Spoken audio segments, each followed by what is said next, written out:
Good morning and welcome to your newspaper review on Idea Television. I am Jacobs Deborah and I am in the house with our guests. You know, I want to dive into it because we have a lot to cover today. Sorry, I almost called you doctor. Barrister, please, before they will sue me. Barrister Damisi. Good morning, sir. How are you doing? Good morning. I'm gunning for my PhD, so you're on the right track as well. Oh, wow. Oh, okay. Soon be a doctor. So you see that I'm singing. Yes, I'm professor. You should recognize me. Okay, on the lighter note, this is coming from a shout out from I and also the station as a whole. To all our Muslim brothers and sisters, happy Eid Malud, the celebration of their Muhammad, the birth of their Muhammad. To all our Muslim sisters and brothers out there, please keep the fire burning. Let's see that there rice, there's meat for us to eat, and make sure you spread this celebration also to your Christian sisters and brothers in show of love and the birth of your Muhammad. I actually wanted to dive into our tech news, but that tech news, I'm saving it for a particular time. Let's dive into the newspaper first. Okay, the first newspaper review we'll be taking is on the front page, where we see that my reform has restored Nigerian global respect. Our president has come out to say. Now, this is the reason why I started with this particular front page, is because of what the president has come out to say. Now, he believes that his reform has actually reformed, his own particular reform has actually brought Nigeria to a global respect amongst other countries like the US and all of that when it comes to every sector. To him, because of the win-win we've been having from the sports and all of that. But from another point of view, because this actually came out, I went to the Facebook to actually look at the news and comments from Nigerians. Now they believe this is a way of patronizing, or let's say, this is a way of advertising his coming back of 2027 election and every other thing. But from the legal point of view, do you think it is okay for the president to actually come out and say this? The president will definitely want to. He can say what he wants to say. You know, he has said the economy is doing well. My administration is doing well in terms of the economy. My reforms have brought about respect in the international community of Nigeria. You know, he can say whatever he wants to say, but what's on ground? What is actually on ground? You know, I think ever since the Obasanjo administration, in terms of world affairs, international affairs, I don't think Nigeria has reached that kind of level that Nigeria was as at when Obasanjo was president. You know, in terms of respect, Nigeria is still being seen as a sleeping giant. I mean, our economy was #1 just a few years ago in terms of GDP.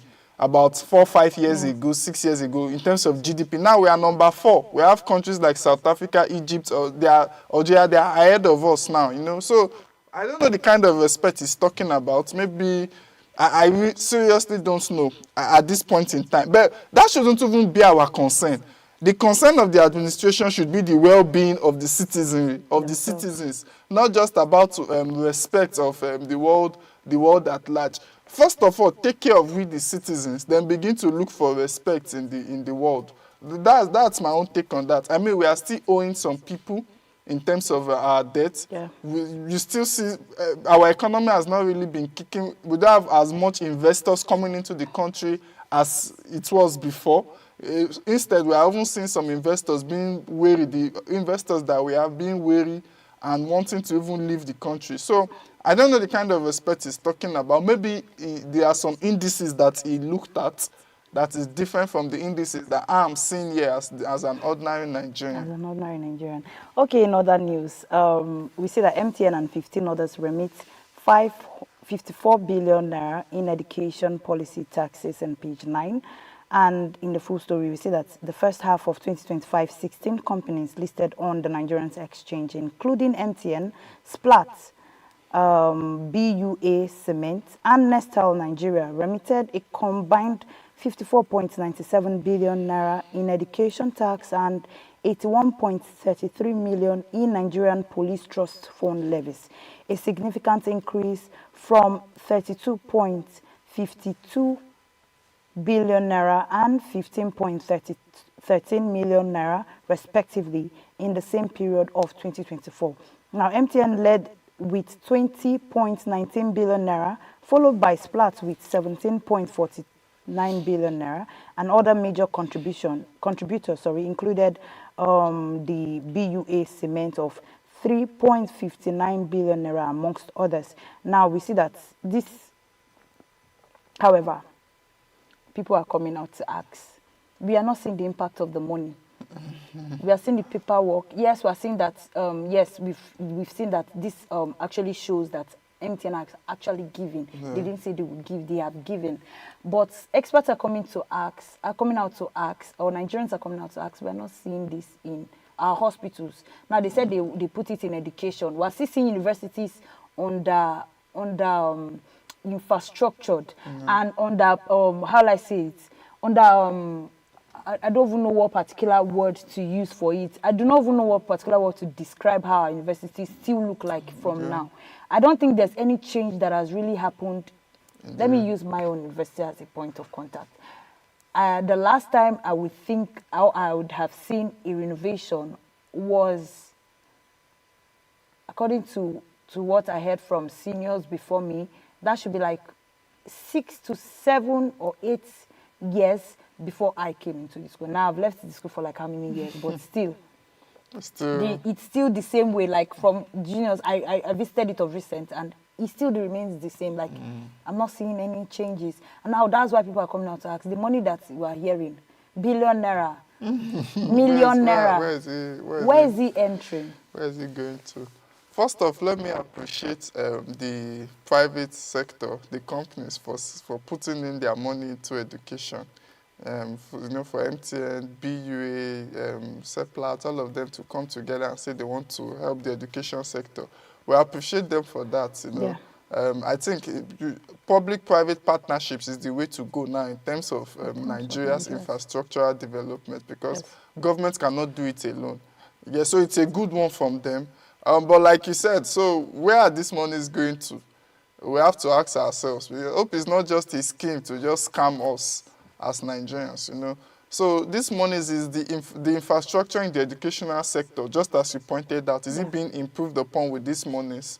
Are we seeing results in terms of our infrastructure, in terms of our educational system? A lot of things still needs to be desired in our educational system, but it's a good one that the private sector is saying, look, we want to help the government in enhancing the educational sector. But rather than talk, like I've always said on this newspaper headline review, I've always said that apart from talk is cheap. Result is what matters. Hopefully within the next 1 year, 2 years, they will come out and say this is what they've achieved with the monies that have been given to the educational system.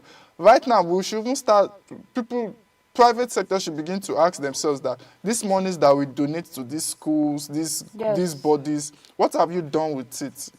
And they begin to want to see on headlines and saying, oh, this was done to build a new faculty of science, this was done to build a lab, this was done to build like 3 or 4 more blocks for students, In fact, not just talking about the money, because at the end of the day, some people will get this money, they'll say it's in the educational sector, but you might come out and see maybe it's one palm sec in the Ministry of Education that will just pocket his own share, principal will pocket, head teacher will pocket, And before unions it will gets pocket. to Before it gets to the solely to students do that are supposed to any receive impact. this thing, maybe there's nothing much again. So they need to follow as to execution. That means usage of these monies. That's the main point. Not just us talking billions and millions.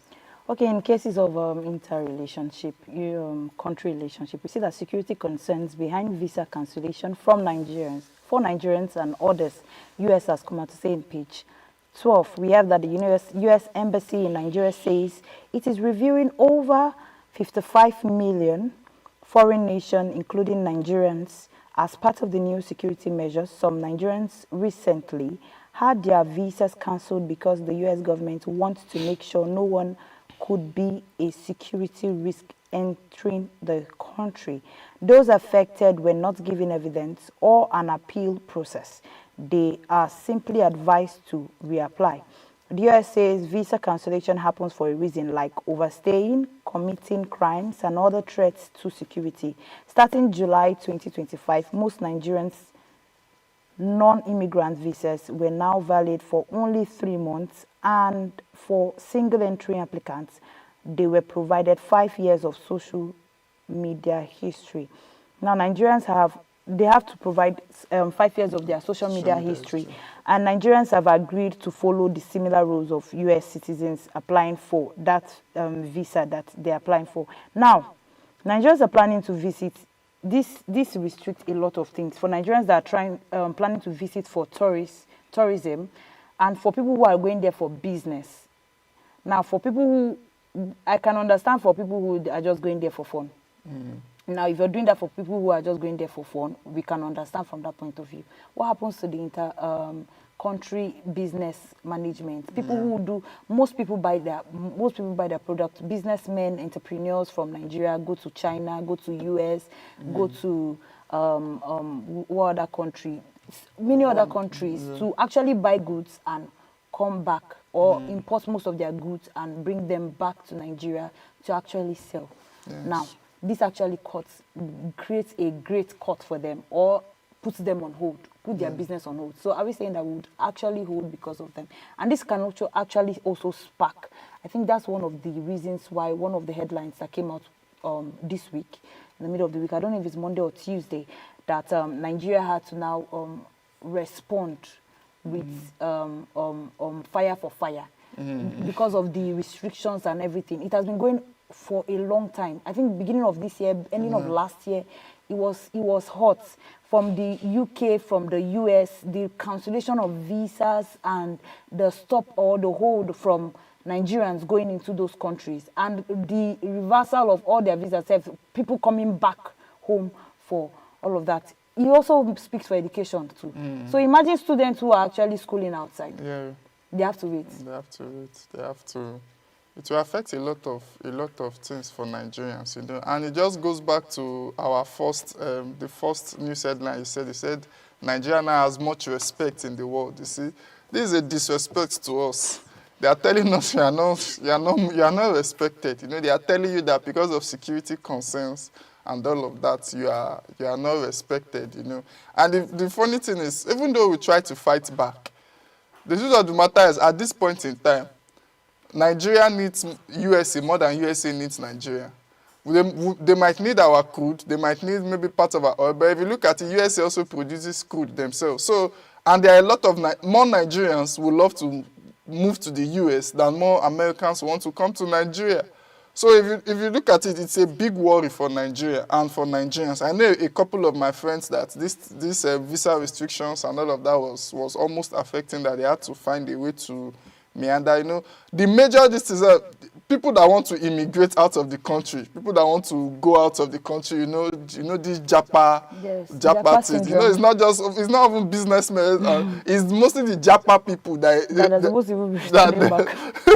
This is supposed to affect them more. You know, they are the ones that it will affect more. Those that want to Japa, especially those that are looking to go to the US, maybe for Japa, those that are looking to go to the US for studies, this is going to affect them. This is going to, you know, when they are putting visa restrictions, you know, and also to social media. You know, they say you provide your 5-year social media history. You know, so if you are one of those that has been insulting the US, the crazy people, they will just be looking at it like.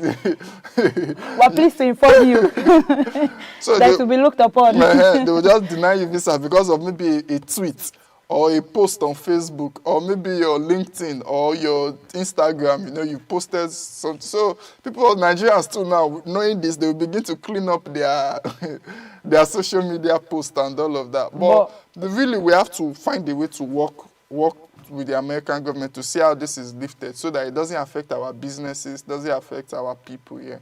Like you mentioned, you said we need them more than they need us. Now, this is also a call for Nigeria as a whole. We need to look into our sectors and make sure that we have enough to offer, not to be turned down. Because the reason why we would go to China is for their product. Funny enough, before we used to see China product as our China.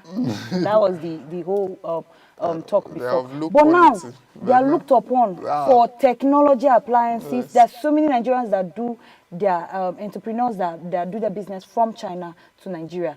That shows that there has been a growth. And I think this is, like I said, is a call for growth in Nigeria. Every sector, our educational sector, our agricultural sector, our tourism sector, because we have a lot to showcase. We have a lot traditional or cultural buildings to showcase.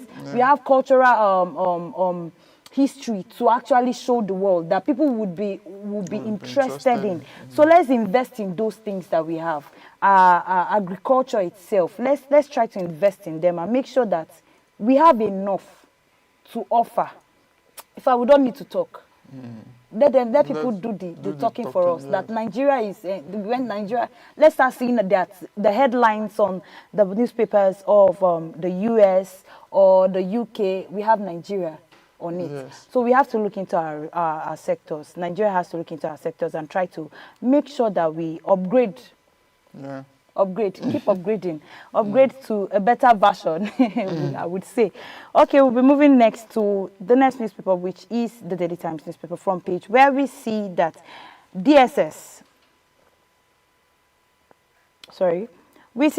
rescued Nigerian girls warn youth against irregular marginalization. We also see in that same front page that DSS arraigns 9 suspects over Benue Plateau killings in page 2. Above it, we see that FCTA revokes all park allocations in Abuja, other fresh screening in page 15.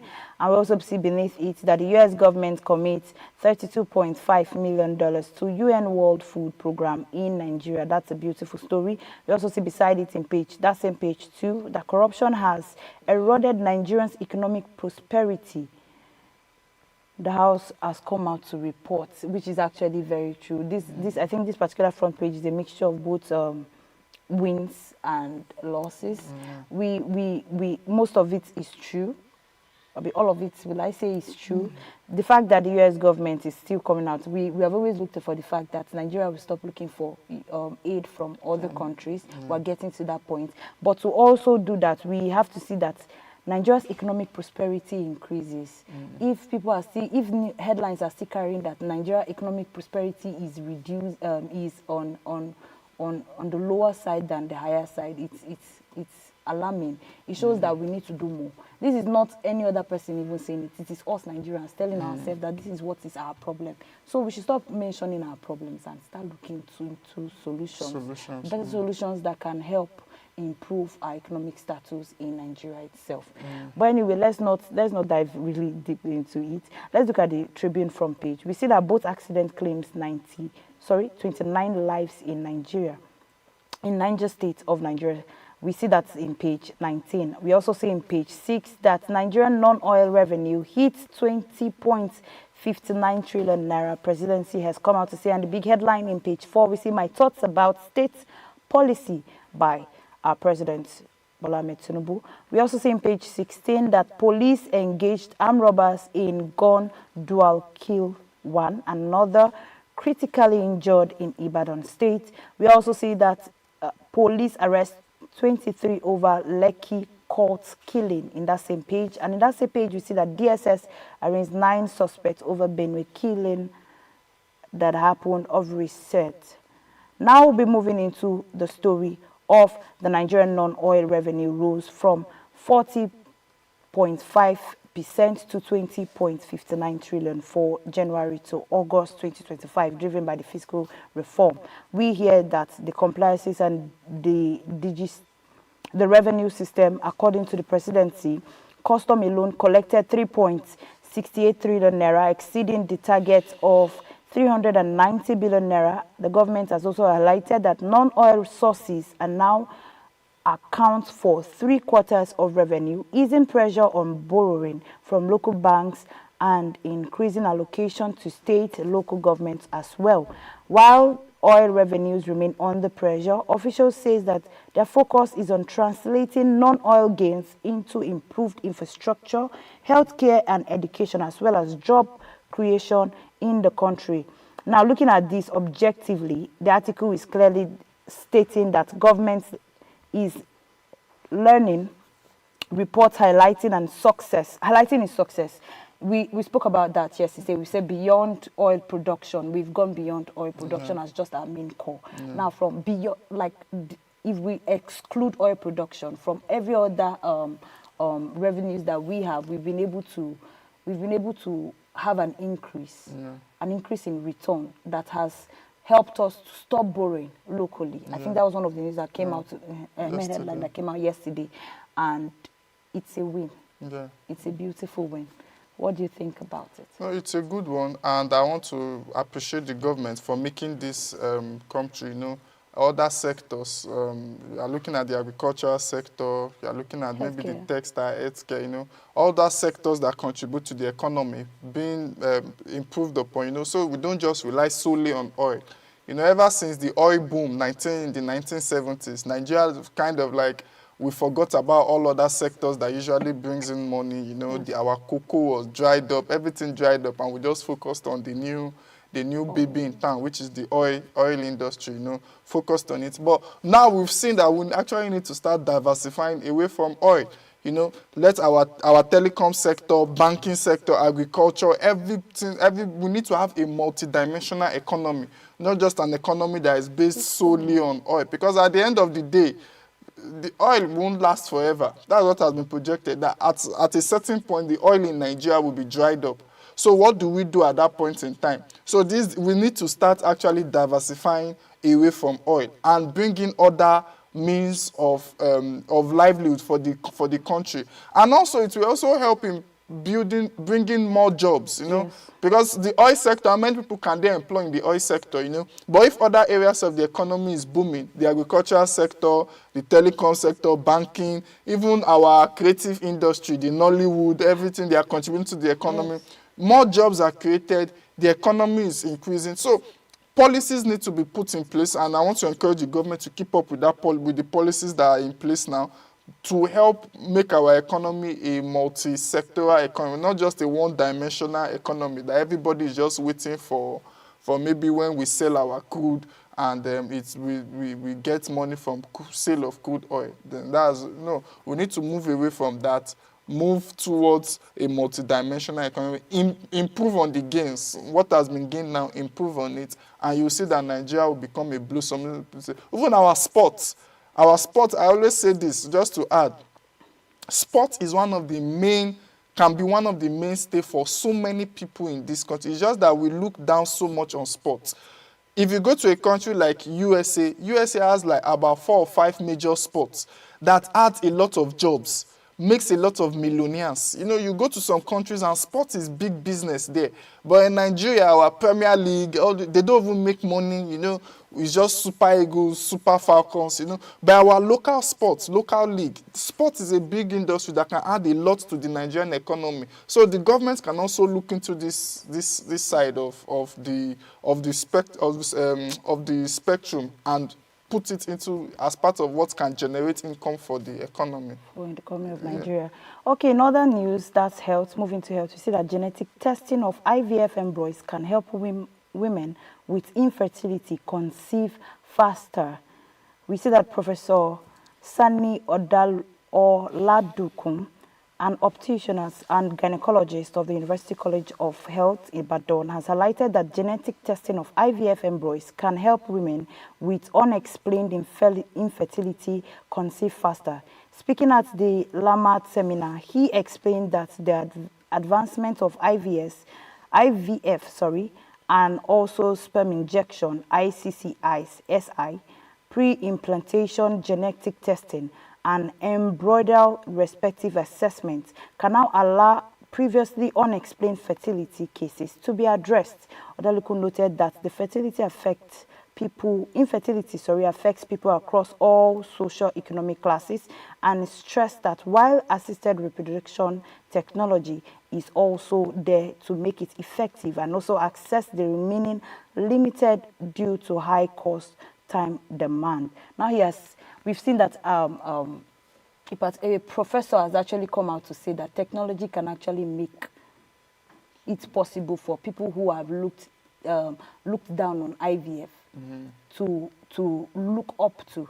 For people who cannot give birth and you've tried again and again using IVF and still there was no conception, now they're saying that with technology, with the aid of technology, we can make proper check, and this can actually help or increase the percentage of people that would use IVF and it would work for them. Because I think as at this beginning of this year, the IVF rate was 30 to 70. That's 30% sure assurance that you might actually conceive to 70% non-assurance. And we see that so many people go through this IVF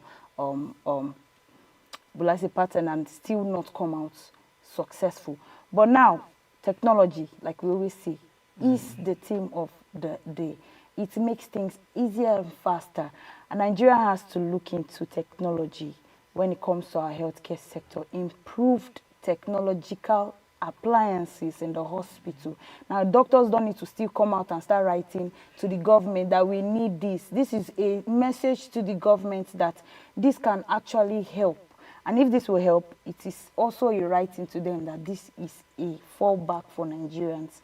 And this is something that we should look into, making technology more easy and accessible in all our hospitals to actually help or increase better conceptions when it comes to IVFs and the rest of its kind. And also disease outbreaks, to reduce disease outbreak. I think yesterday we also had a headline that came out that Goodluck Jonathan, as well as other former presidents, leaders, came out to say that technology in healthcare, there's going to be provision of technology. They are going to go out of their own way to provide technology when it comes to healthcare facilities, technological healthcare facilities, and it's a beautiful one. Yes, it's a very beautiful one. It's a good one. It's a good one that a lot of people deal with infertility issues, especially in this part of the world, in Nigeria. I know a lot of couples that haven't been able to give birth, and they've tried IVF once, twice, and it didn't work out well for them. But seeing that we are advancing, as technology is advancing and science is improving, there will always be improvements in what was done before. IVF is a result of science, and now coming out to say that even at the IVF now has even been improved upon. You can do some kind of technological maneuvering and all of that, and you get a higher chance of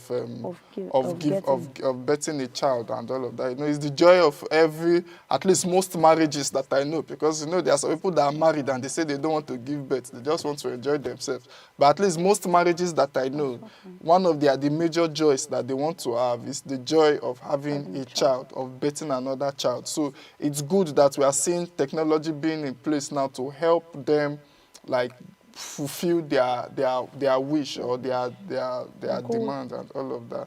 Yeah, so that's my take on that. Okay, so we'll be going on a quick short break, and when we come back, we'll be reviewing our tech news.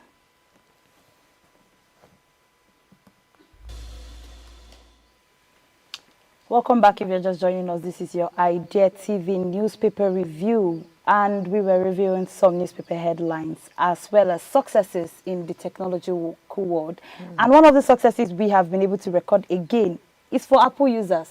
I think most of the phones that we see, the news headlines are for Apple users. Apple users. Not Samsung.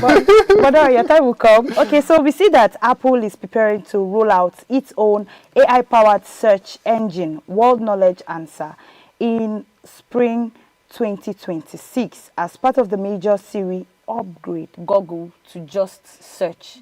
Now, you know, most of the time when you type on ChatGPT on the Siri of presently, you see that they give you reference back to some Google applications. But now they're saying they're going to be doing it on their own, answering you, giving you accurate answers by themselves without any interference, or referring you back to Google or taking you back to Google search to actually look for information. That is a big one for Apple. Now, I'm seeing it from the point of view, we always speak about data privacy. I'm seeing it from the point of view of data privacy, because this would include that you give more data information. It has been stated in the news that you would have to release more data information. Now, what are they doing to protect? We're already speaking that I think Google has had so many cases or so many allegations that they're not even keeping their data well. Their data are not really private the way it's supposed to be. And now seeing that Apple wants to now even have their own confinement, how sure are we that you sidelining from Google is going to make our data more safer? Yeah. So let me start by congratulating Apple and Apple users, the iPhone users, at least having your own search engine different from, hopefully Samsung steps up so that we too will you enjoy from it. enjoy our own. But I think Samsung also has a product like that, but I'm not too sure. But going back to the news, you know, having their own search engine, you know, not wanting to rely on Google search and all other forms of search engines out there, wanting to have their own, you know, it just shows that businesses are thinking, technological companies are thinking of ways to improve their own, the quality, the user experience, so that the user will have a better experience using their products, so that their products will be more marketable. You know, but the funny thing is they will still rely on Google Gemini. Yeah, so it's still a partnership with Google, because if you look at it in the world of search engines and all of that, Google still has a large market space in the sector. So Google still controls a large percentage. So yeah, they want to create a product that will antagonize or be an option different from Google, but they are still going to use Google's product to do it. So that's by the way. Then the issue of data privacy, you know, I think we were discussing how there have been so many data breaches, especially as regards Google, as regards some of these things. How they will protect our data, really, I can't say for the company. I can't say, I don't use an iPhone. But one thing I know I can be sure of is that the governmental regulations and institutions that are in place would look into how our data is being protected, and so that it's not going to be transferred. You know, I think there will be so many policies. You know, there are some of these terms and conditions that maybe the users will even have to accept, you know, before you start using such products and all of that. So hopefully we are hoping that Apple is in line with the current best practices of the world in protecting our data, so that our data is not being used to defraud us. Our data is not being used to defraud companies, you know, our data is not being sold to parties that can hack into our systems and, you know, you know, there are some people that they sell our data for research purposes. You just see they are using, how does, as an iPhone user, how does Deborah use her iPhone? You know, they sell it for research, then they will now start using it to advertise to you. Oh, maybe people in Nigeria, this is what they like to. So your data can be used for so many things, but like you said, data privacy is very important, and hopefully Apple as a company is looking to help us improve our data privacy, so that when this system gets operating, we don't have any fears and any worries at all. And we don't have lawsuits coming in as we have for Google. Okay, so we also see from the business point of view, small business entrepreneurs are coming to see that if usually they do this marketing most times on Google, you could go and search for their this and all of that. But if Siri is going to be providing that on iPhone, that means iPhone users might not really totally depend on Google search engines, and possibly we're looking at a future where they might not even have the main Google search engine again. So how will all the other entrepreneurs, small business owners actually strive in this particular point? You know, there are apps. There are also apps where you go to Google and you ask for, I'm looking for this particular type of app, and they bring out lists where you can go to their Play Store and understand. So where you don't have this, what happens? I think Apple has his own store as well. Maybe they'll suggest their own store. That's another. As a retailer of diesel, rather than getting from the wholesaler, he became an wholesaler himself, you know. So this is what businesses want to do, rather than relying on other people, and they want to still how they can get there and make it their own. So rather than relying on you, and it's just business to themselves. So if you put on their search engine, they will not suggest that you should go to Google again. They will suggest you go to their place, their own. They go to their own Play Store, go to and do their own, but get what you want to get from their own system and all of that. So it's a business point. It's a business. This is actually a win-win also, because we've been seeing headlines coming from the tech news that they've been trying to break the monopolistic line that Google has over the search engine and everything. And this is just like a way of breaking that particular line, even without, and the truth about it is, like, just as we've read that they will still have to depend on Google Gemini, it shows that there are some data that would still be released, just as it was said that the court ordered Google to release data to other competitors. Now, this is just a clear view that the data will actually be released from Google search engines to this particular Siri that iPhone is coming out to make, which they've not yet done, but they are going to come out to do. And I don't know why I like speaking on data privacy. Data flying from one particular search engine to another particular search engine is really not. No. First off, you know, the American government has already ruled, the judiciary has ruled that Google needs to share their data we with see other, from the point of view of business. Understand. Yes. You know, but let's also... you see, at this point in time, in terms of data privacy, it behoves on the company and also the regulatory agencies to actually keep a watchful eye on these tech companies, so that they don't use our data is being protected. We don't begin to hear that they hacked into. Maybe, you know, like the way the Americans say from China, someone is hacking into our system from China and all of that. So data will definitely be shared from Google's products to enhance the Apple products, from Gemini to the Apple products and all of that. So we just have to hope and pray that these companies don't begin to. But the major, I usually say this as to data privacy. Most of these companies, right, they use our data for something. We just hope that it's not for very harmful uses. For example, I definitely know if you're an iPhone user, the CIA can be spying on you without you knowing, because it's an American product. And if the CIA needs information on you, maybe Deborah Jacobs, they can spy on you because it's an American product. So we just hope, we can only pray and hope that our data is not being used for harmful, like it doesn't reach the hands of people that are wicked, you know, and all of that. But definitely our data is being used. The world has reached a stage whereby your data is definitely being used for something. I told you about a situation where the DSS called one of my friends that was contesting for SUG election and gave him his family history, gave him the calls he had made. They've been tracking him, used the available technology to track him, know where he lives, know where he goes to, what he does part-time, and all of that. So, and all this is gotten from online tracking and all of that. So it's definitely being used. We just hope and pray that it's not being used for more harmful or delinquent issues like that.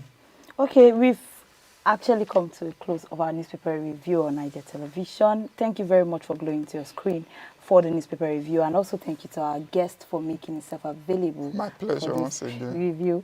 And to all our viewers out there, do well to click the like button, subscribe, and as well comment. We want to hear from you what you think about each and every news that has been tackled on the newspaper review. And as well, stay glued to your screen because we're bringing you more innovative programs after now. The Idea Morning Digest will be coming up. And always remember to stay informed and stay safe. Bye for now.